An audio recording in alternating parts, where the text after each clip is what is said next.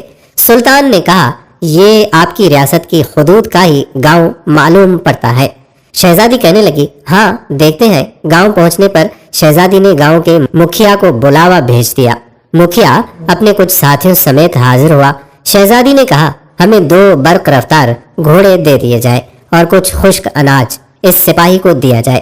شہزادی نے سلطان سے کہا اجنبی ہمیں بہت حیرت ہوئی ہے تم پر، آخر تم کس مٹی کے بنے ہوئے ہو؟ ساری رات تم اپنے خنجر سے زخم کریدتے رہے اور میری طرف کوئی توجہ نہ دی۔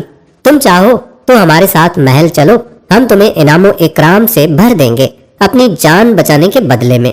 سلطان نے گھوڑے پر سوار ہو کر شہزادی سے کہا شہزادی صاحبہ زخم اس لیے کریدتا رہا کہ آپ کا حسن میرے ایمان کو زد نہ پہنچائے اور میری توجہ میرے درد کی طرف رہے، آپ کی طرف نہ بڑھے۔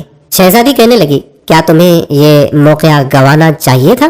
ہم سے خلوت میں ملاقات کے لیے لوگ اپنی ریاستیں دستبردار کرنے کو تیار ہیں۔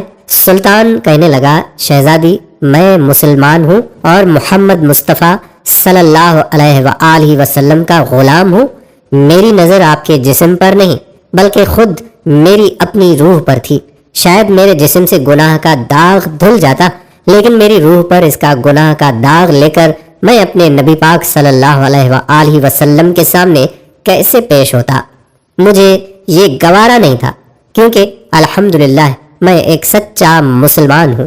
شہزادی یہ جواب سن کر اس سپاہی کی اپنے سچے مذہب اسلام کے ساتھ لگاؤ، محبت اور وفاداری دیکھ کر ان کے کردار سے متاثر ہوئے بنا نہ رہ سکی، جیسے اس کا دل اسی اجنبی کے مذہب اور زندگی میں شامل ہونے کو بے قرار ہو۔ یہ کہہ کر سلطان نے اجازت چاہی۔ شہزادی کہنے لگی کہ اپنا اور اپنی فوج کا نام تو بتاتے جاؤ، ہم یاد رکھیں گے۔ سلطان نے چادر سے نقاب اوڑھا، تیر کش کندھے پر ڈالے، تلوار اپنے میان میں ڈالی اور گھوڑے کی رکابیں پکڑتے ہوئے بولے شہزادی میرا نام ہے سلطان محمود غزنوی اور میں ہی غزنی کی عظیم الشان فوج کا سپہ سالار اعظم اور سلطان یعنی بادشاہ ہوں۔ یہ کہہ کر سلطان نے گھوڑے کو ایڑ لگا دی اور سر پٹ دوڑتے ہوئے آنکھوں سے اوجھل ہو گئے۔ اللہ اکبر، سبحان اللہ، ماشاء اللہ۔ یہ تھے اللہ اور اس کے رسول صلی اللہ علیہ وآلہ وسلم کے سچے وفادار۔ ایسے تھے اسلامی سلطنت کے حکمران اور مسلمان بادشاہ اور کامل ایمان والے۔ آج ان کے نقش قدم ہم سب کے لیے راہ نجات ہے۔ دوستو ہم امید کرتے ہیں کہ یہ تاریخی واقعہ آپ کو پسند آیا ہوگا۔ ویڈیو پسند آنے کی صورت میں ویڈیو کو لائک بھی کریں، شیئر بھی کریں اور نیچے دیے گئے کمنٹ باکس میں اپنے کمنٹس بھی ضرور کیجیے گا۔